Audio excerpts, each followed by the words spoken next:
Problem: a carpenter is designing a table. The table will be in the form of a rectangle whose length is 4 feet more than its width.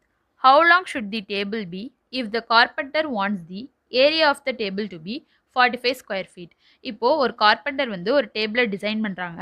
இப்போ அது வந்து ஒரு rectangular table. இப்போ அந்த rectangular டேபிளோட length வந்து வித்தோட 4 feet வந்து எக்ஸ்ட்ராவாக இருக்குது.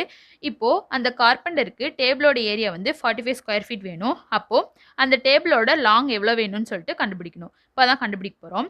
ஃபஸ்ட்டு வித் ஆஃப் த டேபிளை லெட் எக்ஸ்னு எடுத்துக்க போகிறோம். அதான் எழுதியிருக்கோம் let the width of the table be x ஃபீட்டுன்ட்டு. இப்போது அந்த டேபிளோட லென்த் வந்து வித்தோட 4 ஃபீட் எக்ஸ்ட்ராவாக இருக்குதா? அப்போது லென்த் ஆஃப் த டேபிளை எக்ஸ் ப்ளஸ் 4னு எடுப்போமா? அதான் எழுதியிருக்கோம் then length of the tables equal to x plus 4 ஃபீட்டுன்ட்டு.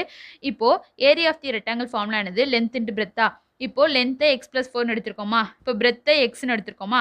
அதாவது X into X plus 4 equal to அந்த டேபிளோட ஏரியா எவ்வளோ கொடுத்துருக்கு? 45 ஸ்கொயர் ஃபீட் கொடுத்துருக்கா? அதான் ஈக்குவல் டு 45. இப்போ எக்ஸை உள்ளே கொடுத்து இன்ட்டு பண்ணோம் அப்படின்னா X square plus 4x equal to 45.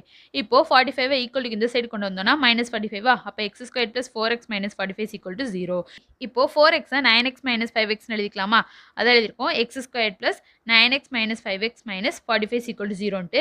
இப்போ இதுலேருந்து எக்ஸை காமனாக எடுத்தோம் அப்படின்னா எக்ஸ் ப்ளஸ் 9 இப்போ மைனஸ் 5x மைனஸ் 45லேருந்து மைனஸ் 5 காமனாக எடுத்தோம் அப்படின்னா எக்ஸ் ப்ளஸ் 9 ஈக்குவல் டு 0. அப்போது x plus 9 into x minus 5 equal to 0வா? அப்போது எக்ஸோட வேல்யூ வந்து minus 9 or x equal to 5வா? இப்போ எக்ஸுக்கு நெகட்டிவ் வேல்யூ எடுக்க மாட்டோமா? அப்போ எக்ஸோட வேல்யூ 5 தானே. இப்போது லென்த் ஆஃப் தி டேபிள் தானே கண்டுபிடிக்கணும்.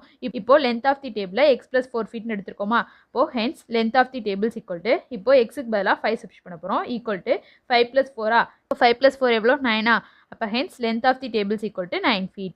Option B is a correct answer.